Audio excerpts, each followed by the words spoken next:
The Chicago Bears training camp is officially official.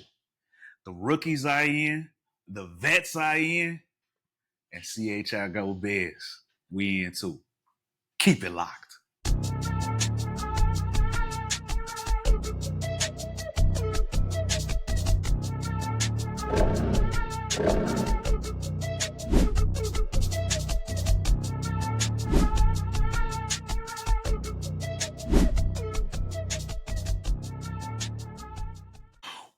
Welcome everybody back to an all new episode of CHI Go Bears. As always, it's your boy John J. And with me once again is my dog, D Snow from the Go. What's going on, cuzzo? Man, are you ready for some football? Yeah. Are you ready to party? Hey, baby, we there, man. Yes, We have finally sirski. made it. Man, camp finally kicks off. I'm jacked, bro. How you doing, baby? I'm good, man. I'm good. I'm geeked up. But man, so we're gonna jump right into it. And before we do, ladies and gentlemen, help the boys out. Get down there if you haven't already and drop a like for this thing. Share this show and subscribe to the channel if you haven't already, because we is busy over here. Your place to come and just kick back and talk that talk about the Bears, man. We bearing down over here. You already know. Man, like I said, these know that training camp is officially official. The vets all checked in today, and we got our first little training camp press conference. Yeah. We had Ryan Poles, Ben Johnson, Caleb Williams, and Grady Jarrett. And it's a lot they went over a lot, D Snow. So we got a lot to talk about today. And first thing I want to mention, since Ryan Poles was the first up, I want to talk about the announcement that he made about 2 new signings. Ladies and gentlemen, if you haven't seen, the Bears have signed DB Trey Flowers and defensive end, y'all pray for me on this name, Tano Pasagnan. Ooh, I might have hit that right on the head. You might have hit that right on the head, bro. I might have did that. That sounded beautiful. Yeah, a couple bodies that the Bears brought in. D Snow, when you heard Ryan Poles talk about these guys, you got any familiarity with these guys or anything? How was you feeling when you seen them when we brought in a DB and a DE? Hey, Trey Flowers is a name that's known around the league. He's a playmaker. He was a second round pick. Yeah, man, hasn't had a lot of injuries. I was kind of shocked when I saw that. I mean, but like we always know, if we don't know anything about Ryan Poles, he's always got something on the stove. Always. That man is like a grandma that's retired, that's waiting on her grandkids to come visit. He always got something cooking. And man, once again, my boy, he is really solidified our team, man. When it comes to next man up, we are gonna be prepared. This is amazing when I'm seeing what we are putting together as a Bears team, what the front office is doing. I'm ecstatic, man. It's nice to see that every time I turn around, he's just plugging something else in there to make sure that there are no holes going into this next season. Yeah, I dig it. Now, I don't have a whole lot of familiarity with Pasagnan. If I'm not mistaken, though, I believe we actually mentioned his name earlier in the offseason. If I recall right, and y'all get in the comments and correct me if I'm wrong. I'm doing this based off of memory. But I believe we talked about him as somebody that had history working with Dennis Allen, if I'm not mistaken. Okay. So there's that familiarity there. And then there's also another name that the people have been talking about the last couple of days, kind of a big name at an unexpected position. Now, he's not been signed, but he just came in for a workout the other day. I'm talking about DJ Chark, wide receiver, D Snow. Now, I don't know about you, but when I saw DJ Chark in for a workout, I was like, oh? Yeah. Another receiver? Man, we talked about how tough it's going to be to make the team at that position. If you bring in another one, like DJ Chark has had some solid production around this league, you know? Yeah. What are your thoughts when you saw the name? Do you think that it's somebody we should go after? Or how are you feeling about DJ Chark? Well, as soon as I saw DJ Chark, first thing I thought was DJ Khaled. Another one. Another one. Not gonna lie. I think he was drafted by Carolina. I remember when he first came in, like he was supposed to be a really big play guy for them. I don't think he panned out there. He kind of, been around a little bit, but that's a big name. A productive guy. That would shake up things that we already got going on because we already believe that 1, 2, and 3 is already locked in. So if you're bringing them in, I mean, we already traded for a guy. Like, what's going on here? But I have no problem with our offense being so stacked that we don't know what to do. I have no problem with that. So if you add them in there, the competition between those top 4 guys is going to be stellar. Iron sharp as iron. So if we can bring the kid in under a decent contract, why not get him out there? Hey, I mean, I know we drafted that kid, Luther Burton, but him and Chalk, man, there's going to be a battle going on for that third position. So I look at it like this, and DJ Chark is a name that I'm familiar with. I like, I believe LSU is the school he came out of. Big play guy in college, big time receiver. Now it caught me as a little bit of surprise because I didn't think that was a position of huge need. But looking at the receivers we got, one thing that I do realize is the lack of size. Outside of Rome Odunze, who's about 6'2", 6'3", 210, 212-ish, we don't really have no guys 6 foot and over. DJ Moore is like right at, I don't know, 5'11", 6 feet ish, something like that. But we don't have that big guy. And DJ Chark is about 6'3". So I'm thinking that he might be your backup to Rome.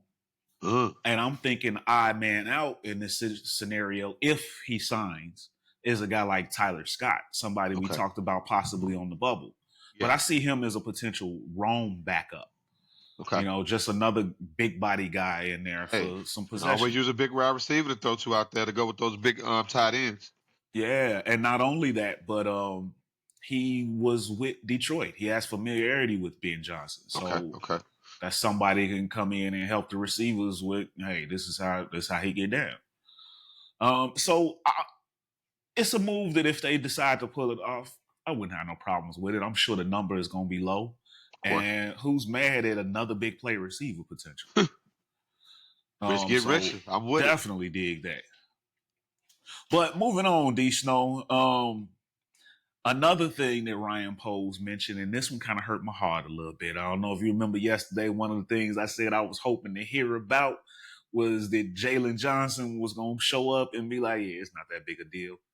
Well, it's a little bit more of a deal than we thought.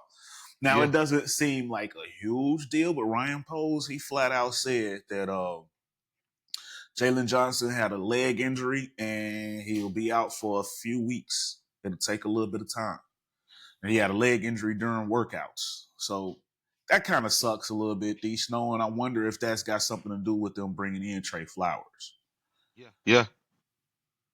So, what was your thoughts on that when you heard about Jalen Johnson? Did you feel any type of way? I mean, we just talked about it yesterday. I was thinking that maybe it was a contract thing, maybe it was just a day off. I mean, if it is a real injury, I mean, he is our number one DB. And, we all know that in our division, the ball gets passed around a lot. We have some of the top quarterbacks in the league in our division. So you got to be able to stick that backfield, man. You got to have some guys that can go get it, that can defend. So I have no problem with solidifying that. I mean, we got to face, the Jordans. We got to face the JJs. We got to face the, it's a tough division. The golf guys are throwing the ball around. So I have no problem with us solidifying that. I'm not going to be too worried about JJ right now. It's very early in the season. With the team that we're fielding, with all the backups and all of the next guys up, if he has to take a couple of weeks off so we can make sure he's 100%, cool. Hey, we got guys we can plug in until then. And then when he comes back, everybody else just falls back into position. So I love it, man. I love that he's right on it. We heard something yesterday about an injury. Next day he signs a nice player for just in case. So, hey, man, shout out to Poles, man. Keep working your magic. Yeah. And I think as long as he's ready to go by the end of training camp, we'll be cool. Jalen Johnson is one of those guys that if he misses all of preseason and camp, you still believe in him that he's got it together. He's been here for a while. Although with it being a new system, you want to see him in and acclimated as early as possible. But I trust Jalen Johnson. But in addition to that, some more good news. well, should I say some good news after that little bit of bad news from Ryan Poles. He mentioned that Braxton Jones and Colston Loveland are fully ready to go, fully competing. So that's great news. And D Snow, we got an official three-way left tackle battle from day one. Official. It's official now. Officially official. Yeah. Yeah. So we talked about quite a few times who we think is going to be the guy at left tackle. But we also kind of weren't sure of Braxton Jones' status. How long? We thought he was coming off the injury and still rehabbing. Yeah, yeah. So now with him seeming like a full go, does that change your thoughts on who wins that starting left tackle job? Hey, and you see, I already sent you stuff I've been seeing in the threads because all of the fans believe that is Braxton's job to lose. Now that we have this updated news, I kind of want to change my tone too. I mean, yes, Ozzie has been doing all the right things. Yes, Ozzie's been right there in his face. He's been looking really good. He signed the contract. He's, really filling in where we want him to be. But if Braxton is healthy, we want that vet to be ready to go, man. I got to change my tone on that. I know I talked a lot of stuff about going with the Rook, having the vet back him up. But we know this is a big boys game. And if Braxton is ready to go, hey, we drafted Braxton high with high hopes for that kid. Athletic left tackle. So, hey, if he's ready to go, let's plug him in. And with all the work and all the love that Ozzie's been getting, if anything happens, Ozzie can fall into that position. Plus, we already know that Ozzie can play multiple positions as well. So I think this is a blessing in disguise if that's the case. I love it, man. Let's go. Let's get everybody healthy. Yeah. One thing I will correct you on. Braxton was a 5th round pick, so I wouldn't really say we drafted him high. But I got it mixed up with the kid we drafted like a year or two ago. Ozzie was definitely a high pick, and then Darnell Wright. You probably Darnell Wright. That's why I got it mixed up with Darnell Wright. I'm sorry. Right. Sorry about that. But so I like Braxton Jones, but Braxton Jones has one sort of big flaw. Now, hopefully, being next to Joe Thuney will help with that. And I like you. I do think that he's got the fast track. Him being a starter going into his 5th year, he's the more likely starter, and I think he'll probably get it because the continuity with Caleb. Yeah. But one of his biggest flaws is the bull rush. Braxton Jones is a big guy, but them legs they ain't stout. Them tree trunks ain't stout like that because he will get ran over, and that's something that I don't know. I haven't watched Trapillo in college, so I don't know if that's a strength or a weakness of his. But if he can handle the bull rush, then that's who I want. We got to protect our quarterback. We got to protect our most expensive asset.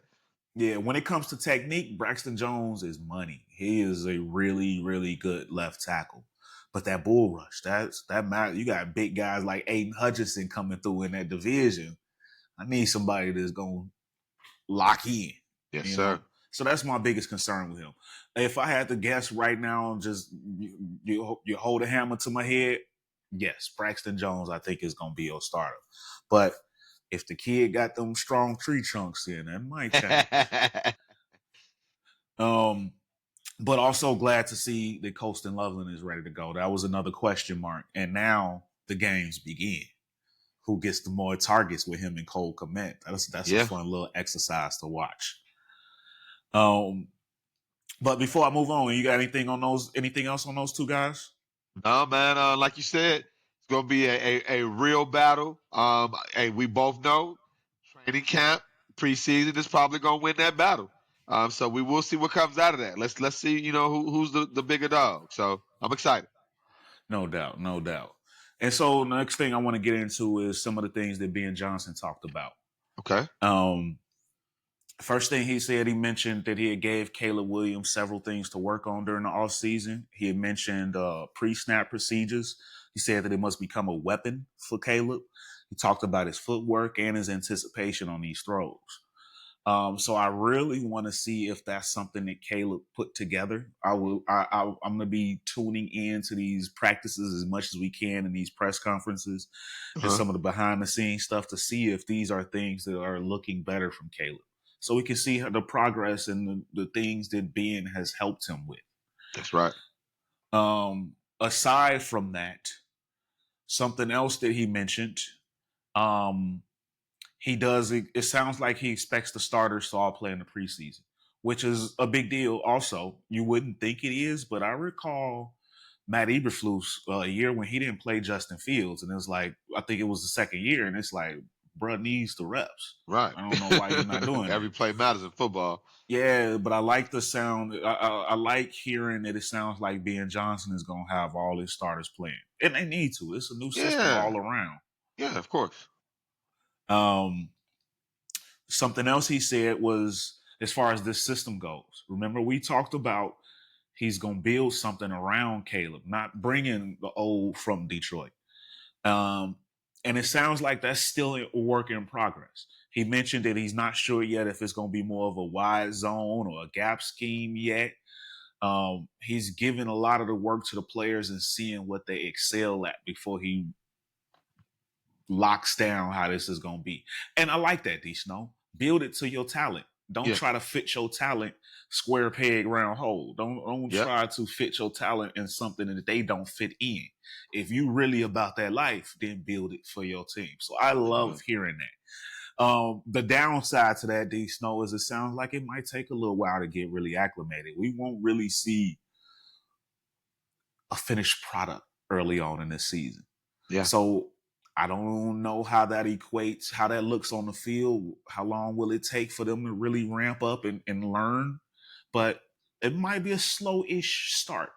That's why one of the things we mentioned yesterday, 9 wins is a win if you can get that in season 1. Yeah. But how do you feel about that before I move on? Do you want to see a particular scheme? Do you like that he's building it this way? What? I love it. The big thing that I talk about on every episode, and I've been talking about since we started doing this, is culture, man. We need to build a better culture for the Bears. We have been a losing culture for way too long. We are the team that plays well right up until the end, and then we lose, and that's not fun. That hurts. That hurts because you're so excited for the whole game and to lose like that. That is that after a while you get used to that, and I think we started to fall into that. We just expected to lose. And I think we're just trying to find ways to turn that around. I mean, for Caleb, this is going to be the third offense in 3 years. I mean, he was in college and then last year now. So this is, 3 different offenses. And I'm really not expecting to see a finished product to probably year 2. I'm hoping for the best that this year we ball out, things click quickly. But to being realistic, year 2 is probably when we're really going to see the best of what Ben Johnson and Caleb Williams can be. And that's really just being honest to God, the truth. But I'm excited. I'm patient because I like what we're doing. We have a good front office. We have a good coaching staff now, and now we have great players that we're plugging in. So I'm willing to be patient and see what's going to happen. Barring injury, there's no reason why sky's the limit for us. Yeah, I think. And hey, I'm still holding out hope that we could hit the ground running. But you got to look at it realistically.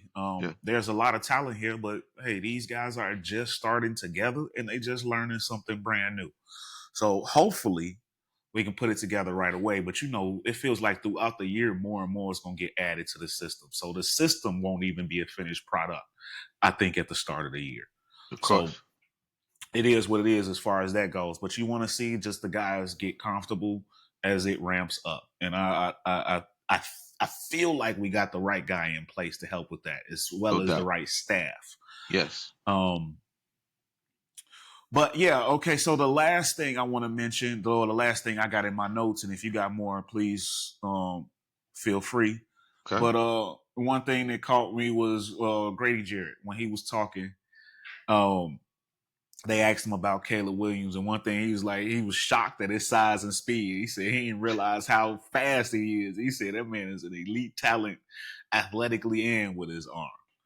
And how did you feel about seeing a new guy come in and give praise to the kid? Like, I didn't know he had it like that. Does that increase your hype level or more of what you expected? I'm gonna give you 2 different takes on that. The first one, you better glaze over the number 1 pick, who is the It's his team. You better come in and glaze and give that man high praise and say all the right things. Grady Jarrett, I love it, bro. That is a stand-up way. Because a lot of guys think that they're better than the next guy, or I'm just as good as him, or But the way he came in, I salute him for that. That is a true team player. And this is what I'm excited about. There is no more eyes. There is no more big faces. Everybody's about the one common goal. You can tell that Ben is bending these guys' wheels to they are all about each other. Every time these guys talk, they glow about each other. There's not a bad relationship so far on the team. So I love it, man. I think that was great. Plus, that's great for the confidence of our quarterback. This is a guy going into his second year. We always hear about the sophomore jinx and how guys, that second year is a bad year. So we're trying to reverse that. We even saw it with the kid in Houston. That first year he was balls out. Then last year he kind of dropped off a cliff. Same thing with Trevor Lawrence. We saw the same thing. So we're hoping that we don't see that from this kid. And I don't see why why they're not going to go out there and fly around for each other, man, because of that camaraderie and that love that they're creating. So I love it.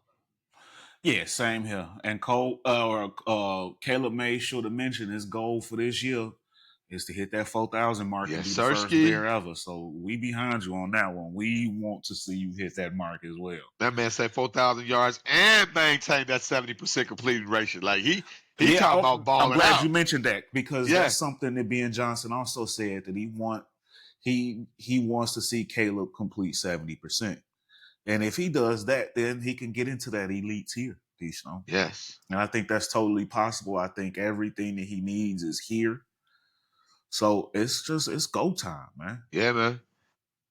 It's go time. So with all that being said, ladies and gentlemen, Dishno, before we get up out of here, do you have anything left or anything that you want to see? I got a couple things before we go. The first one, hey, it looks like that right now, Roschon Johnson and DeAndre Swift is going to be that dual backfield that we were talking about. So far, we're not hearing that Kyle's moving up. Of course, nobody's touched the field yet. Anything can happen in the next month or two. But right now, hey, people are really looking for Roschon to have a breakout year. So that's one thing. Another thing, poor Jerry Jones, man. Poor Jerry Jones, man. When are you going to learn? Everybody else that got to deal with Jerry Jones. Bro, like, when are you going to learn to pay these guys early? Like, if you got a guy that's going to be around for a while and you know that this is going to be a franchise guy, man, pay him early, bro. Like, you're going to have to end up giving this kid Micah Parsons 2 years ago. Man, you should have paid him 2 years ago because, man, his money, oh, my God, with the money that's getting thrown around now, you're going to have to pay him more than T.J. Watt. Did you hear the quote? $50 million. Did you hear the quote Jerry said? He said, I didn't dance with the financial devil a few times. Jerry, what the hell does that mean? And you lost. What the hell does that mean? You in hell right now. Dad getting $60 million a year to sit at home and rehab. What does that mean exactly? Financial devil, and he died. And he's in the financial hell right now. I don't know where he was going with that one. He's in financial hell. And now it's going to be bless his heart. Mike is going to want more than these other guys. He's younger than them. He has way more outlook on him, way more projection. Like, Jerry, it is time to give up the reins, man. Just own the team, man. Pay somebody with a right pedigree. It's a different world we're living in now. This is not the old days. Let it go, Jerry. I feel bad watching him just crumble like that. I'm out here in Dallas, so I feel bad for my partners out here that's got to endure this. That's why I say I feel bad for everybody that has to endure Jerry. I mean, once they pay Micah, their money is tied up. Look, once they pay him, their money tied up. They're going to have to start getting rid of people. Dak getting 60 a year, CD getting what, 30 a year? And he finna want at least 45. He gonna want more than TJ. He gonna want to be the number one. And he deserves it. Absolutely. But the last thing I do want to bring up before we get out of here, because I saw this and I'm surprised you didn't mention it. But these stories about the draft, that the Bears almost picked J.J. McCarthy before we picked Caleb. I was shocked when I saw that story. You didn't see that? No. I'm going to send that story to you. I find that very hard to believe. I was like, what? Yes. Where did the story come from? I'm going to tell you. My boy, like, whoa. Before we let that get into a real official room. Let me find that story because I just had it up. Let me go find it because I was shocked. I was like, what? The Bears actually really looked at J.J. Yep, there it is. This is the Times of India. Looked at. Who is the Times of India? Mm-hmm. So, ladies and gentlemen, theory debunked all as soon as you say the who Times came. of India? But I We're don't. gonna have to find out who that is. But I'm gonna send it to you I because wouldn't put interest past the Bears. They But said they were really seriously considering them. At number one, I find that hard to believe. I am too. But I was shocked that Minnesota jumped up to how to get him. That I wasn't as shocked about. Because of where he went, it kind of made a little sense. Just because quarterback's always gonna get pushed up. But I was surprised they were Minnesota traded up, but it wasn't. And they do get a plug story. So on Monday, July 15, 2025, Greg Holcomb spoke to the New York Times and Sports Illustrated, giving fresh insight into the Chicago Bears 2024 draft decision. Greg Holcomb, who helped coach J.J. McCarthy, said GM Ryan Poles was talking about how much he loved J.J. and wanted to draft him. So there's some legs to this story. Just like how the other stuff we saw about, and the thing is, the draft process, this is what they do, though. Yeah, exactly. And here's my thing with that. I feel like it's possible that maybe they had interest in JJ, but when the draft process started, there's only one quarterback that they talked to, worked out, or anything. That's true. Yes, Caleb was the only one. They didn't bring in nobody. They didn't go visit nobody else. So if you were thinking about, now there was also potential trades on the table for moving back. So if you were thinking about moving back, I could see how you thinking. Okay, I can see that. Okay, maybe we fall back, get an extra pick, and then grab JJ. Are we fine with this guy being our floor type stuff? I'm not gonna lie. I think that makes sense. I'm not the biggest JJ McCarthy believer. If he balls out and goes all world, I mean, I ain't gonna trip. He's in our division, so I can't wait to see what he looks like. But I can't wait to see if he lives up to the hype, because the way I think he's gonna be better than people expect. Like that's what I can't wait when he was coming out, like that Michigan team under Harbaugh, they ran the ball so much. They probably ran the ball. They probably had more rushing attempts than passing attempts. Yeah. But JJ does have ability, and the fact that he's paired up with Kevin O'Connell, that's probably what scares me the most, because he's the guy that's capable of bringing out that ability. Okay. So do I think JJ is all world? Maybe not, but with Kevin O'Connell, he might become that. Yeah, and the fact that this is the guy that he wanted and went and got, nobody thought Tom Brady was going to be Tom Brady. Yeah. So we didn't get a chance to see a lot coming out of Michigan, but I think that's also just how the system was ran. Yeah, they were a running team. Harbaugh always just run the ball, play defense. Run the ball, play defense. That's how he run his team. Yeah. And one thing, JJ got that mobility. JJ can scoop. I'm curious to see how that week one matchup is going to play out. Bears, Vikings, Monday Night Football. Could be 35-32 or something. Could be one of those times you get 35-38. And not only that, but let's not forget, last year during preseason, JJ looked good. They said JJ had that start job won. Yeah, that is true. That's true. That's true. So before Sam Darnold, and I ain't gonna lie, now that we go back and saw how Sam Darnold was the guy that was seeing ghosts, he could not do anything in the league. And then last year, dude looked like prime Brett Favre last year. He looked like the guy we thought was coming out of college. Down the real. So coaching and the right offense does matter in the NFL, no doubt about it. Think about how about a couple years ago when Kirk Cousins went down in Minnesota and they bring in what's his name? The rocket scientist, the brother, the ball guy. They brought him in the middle of the season. I forgot his name. I think he's in San Francisco now. I can't think of his name, but he came in on fire. Yeah, dude was all over Sports Center. He was getting all the love, and now you don't hear nothing about him no more. Kevin O'Connell, it might be lightning in the bottle over there in Minnesota. Kevin O'Connell, man. I mean, heard the quarterback whisper name thrown around a few times, but he might actually be. If he do it this time, he going up for head coaching jobs. Watch. He is the head coach, Minnesota head coach. Oh yeah, see, you see how much he was just an OC first. About nobody else's team. I thought he was the OC. He coming off. He won Coach of the Year last year. Okay. I mean, they had a great season. Shoot. Yeah. 14-3 and wild card. Yeah. That's crazy. That's our division, right man. There. That's dirty work. But ladies and gentlemen, on that note, yes, sir. Man, we definitely appreciate y'all for coming through. And once again, don't forget, please help the channel out if you got some value, you had a good time, whatever the case, man. Like the channel, man. That'll help YouTube put us in front of other people. So help get us in that algorithm. We trying to get up in there, open that door for us, and share this thing with all your best fan partners. And subscribe if you haven't. My man John already. said we trying to be in it. We trying to get up in there. I'm talking about in it. So yeah, and as always, it's Bear Down Chicago. We appreciate y'all. And us here at CHI Go Bears, ladies and gentlemen, we love y'all. And we'll holler. You see, you got that Thor helmet with the Cubs on it. You already know. Go Cubs, go. Yes, sir, Ski. Peace out, Chicago. Peace, y'all. Stay dangerous. Yes, sir.